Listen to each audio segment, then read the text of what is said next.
A man no one has ever met invented a currency no government controls. It has no office, no army, no central bank. At its peak, it was worth more than most countries. On October 31, 2008, a 9-page document appeared on an obscure cryptography mailing list. The author called himself Satoshi Nakamoto. No one knew who he was. No one knows today. The paper described a system for sending money without a bank, without a middleman, without permission from anyone.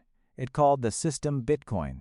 The timing was not an accident. Lehman Brothers had collapsed 6 weeks earlier.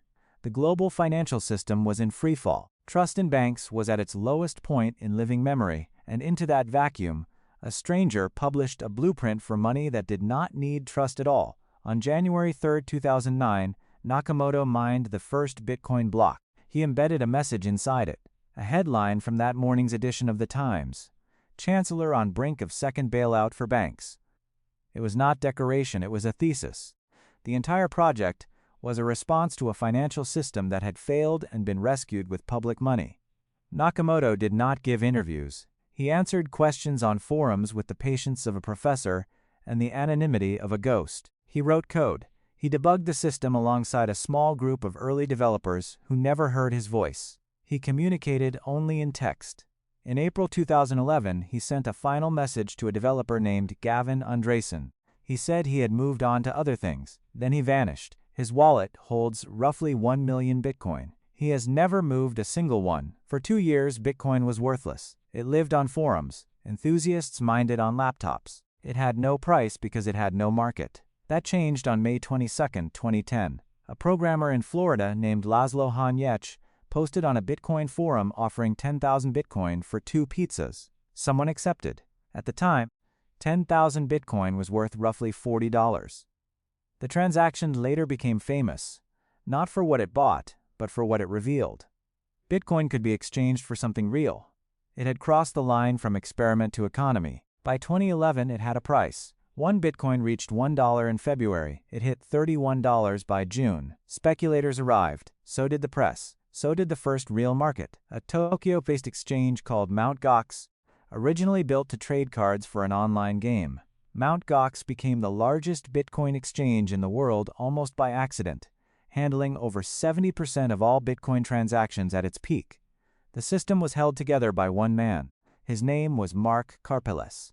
He was 28 years old. He was running the center of a new financial system from a small office in Shibuya, and the infrastructure beneath it was not built for what it was carrying. While Mt. Gox grew, Bitcoin found its first real use case, and it was not the one Nakamoto had imagined. An anonymous marketplace called Silk Road opened in 2011. It sold drugs. It accepted only Bitcoin. The founder operated under the name Dread Pirate Robert. His real name was Ross Ulbricht. He was 26, a physics graduate from Texas. Silk Road proved something that governments had feared and cryptographers had predicted. A currency outside the banking system was also a currency outside the law. At its peak, the site moved over $1 million a month. The FBI was watching. Ulbricht was arrested in a San Francisco public library in October 2013. Agents seized his laptop before he could close it. The screen was still unlocked. Silk Road was shut down the same day. Ulbricht was sentenced to life in prison without parole. Then the center stopped holding. In February 2014, Mt. Gox halted all withdrawals. Users could not access their money. The exchange went silent. Days passed. Then a leaked internal document revealed what had happened. Approximately 850,000 Bitcoin were missing. At the time, that was worth nearly $500 million. Karpeles filed for bankruptcy. He stood in front of cameras in Tokyo and bowed. The coins were gone. Some had been stolen by hackers over a period of years, siphoned in small amounts that no one noticed until the vault was nearly empty. The security had never been adequate. Passwords were stored in plain text. The codebase had not been audited. The world's largest Bitcoin exchange had been running on software that could not protect what it held, and no regulator had been watching because no regulator had jurisdiction. The crash that followed cut Bitcoin's price in half. Critics declared it dead. They had said it before, they would say it again. Bitcoin did not die, it adapted. New exchanges replaced Mt. Gox, Coinbase in the United States, Binance out of Asia, Kraken in San Francisco. The infrastructure professionalized. Venture capital moved in. Between 2015 and 2017, Bitcoin climbed from $200 to nearly $20,000. The run was driven by retail speculation, initial coin offerings that copied Bitcoin's model, and a wave of media coverage that turned cryptocurrency into a household word. Taxi drivers discussed it. Thanksgiving dinners were ruined by it. People who could not explain the blockchain mortgaged homes to buy what it produced. It crashed again in 2018, losing over 80% of its value in 12 months. It recovered again by 2020. The pattern was becoming its own kind of law. Collapse, silence, resurrection, new highs, but the real earthquake was still coming. In November 2022, the third largest cryptocurrency exchange in the world collapsed in less than a week. It was called FTX. Its founder was Sam Bankman-Fried. He was 30 years old. He had been on the cover of Forbes and Fortune. He had testified before Congress. He had donated hundreds of millions to political campaigns. He lived in a penthouse in the Bahamas with 9 roommates. The collapse revealed that FTX had been using customer deposits to fund a separate trading firm called Alameda Research, also controlled by Bankman-Fried. Roughly $8 billion in customer funds were missing. The bankruptcy filing listed over 1 million creditors. Bankman-Fried was arrested in the Bahamas, extradited to the United States, tried in Manhattan, and convicted on 7 counts of fraud and conspiracy. He was sentenced to 25 years in federal prison. FTX did to crypto's political credibility what Mt. Gox had done to its technical credibility a decade earlier. It proved that the system built to bypass institutions still depended on people, and people lie. Regulators who had hesitated now moved. Lawsuits multiplied. Congressional hearings filled with anger that had been building for years. Bitcoin's price fell below $16,000 after FTX. Within 14 months, it had climbed past $70,000.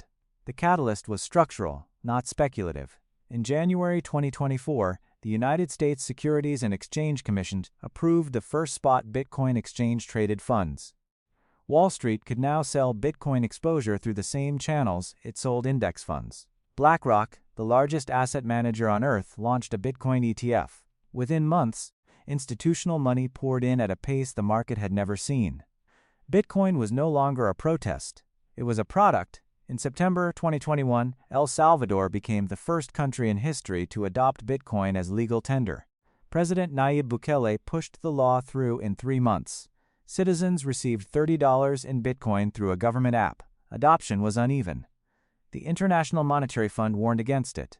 Bukele bought more. By 2024, the country held over 5,000 Bitcoin in its national treasury. The experiment divided economists. Some called it reckless. Others called it inevitable. No other nation has followed. Several are watching. Today, Bitcoin trades above $60,000. Its total market capitalization exceeds $1 trillion. Over 200 million people worldwide hold some amount of it. Central banks that once dismissed it now study it. Governments that once ignored it now regulate it. The network consumes more electricity than some countries. Mining operations run in Texas, in Kazakhstan, in Iceland. Anywhere power is cheap and regulation is loose. The environmental debate remains unresolved. Defenders argue the network is shifting toward renewable energy. Critics point to the math. 19.5 million of the 21 million Bitcoin that will ever exist have already been mined. The supply is capped. The code does not allow negotiation. The last Bitcoin will not be mined until approximately 2140. The currency that began as 9 pages from a stranger has outlived every exchange that failed it, every scandal that should have killed it, and every obituary written for it. Somewhere, a wallet holding 1 million Bitcoin has never been opened. The man who built the system, if it was a man, has never spent a single coin. No one knows if he is alive. The fortune sits untouched. The inventor remains unnamed.